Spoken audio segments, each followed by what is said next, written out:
Donc je suis Aurélie Vinck, je suis secrétaire générale de l'école de cirque de Toulouse, les Actos Lido.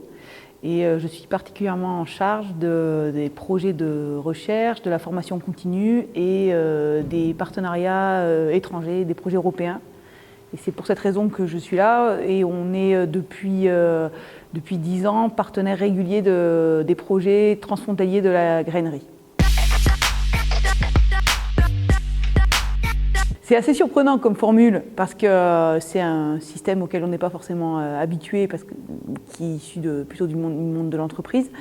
Mais en tout cas, c'est assez efficace, je trouve, pour rencontrer des gens et pour se forcer à parler avec des gens qu'on ne connaît pas. Et après, la variété de dispositifs, elle est aussi intéressante, c'est-à-dire des présentations, des discussions un peu ouvertes, des discussions plus un avec un.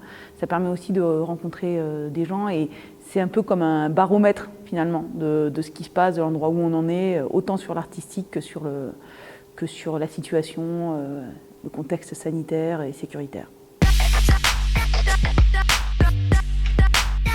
Les projets transfrontaliers, les projets transfrontaliers comme Travesia, ce sont des projets qui sont d'abord qui s'inscrivent dans des dynamiques économiques et qui sont déposés auprès de l'Europe dans des cases économiques.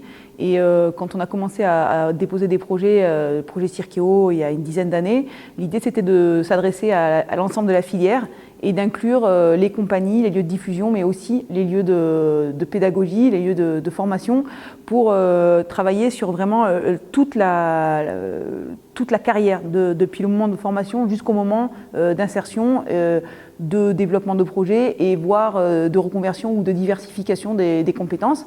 Et donc ça c'était un peu la raison d'être de la présence de l'école. Et puis comme je le dis tout à l'heure, c'est aussi un moment où on voit ce qui se fait à l'extérieur, dans d'autres pays.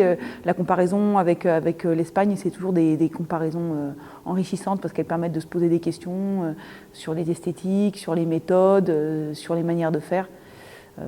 Voilà, donc on est à la fois acteur et aussi, moi je prends ça aussi comme des temps de témoignage et d'observation.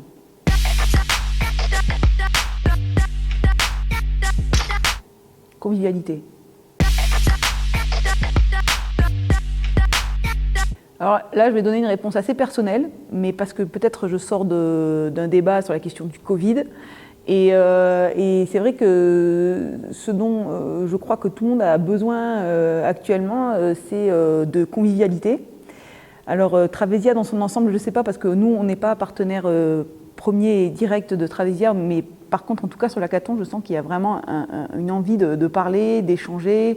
Et c'est vrai que ce terme de convivialité, il est un peu paradoxal en ce moment parce qu'on est dans un temps où il faut se bagarrer pour être convivial. Mais c'est vrai que ça me semble être une dimension importante de notre métier et de notre milieu, cette idée de communauté, cette idée d'échange. Et la convivialité, elle est un moteur de progression, de développement de projet, parce que ça se fait aussi dans l'envie, ça se fait dans la rencontre.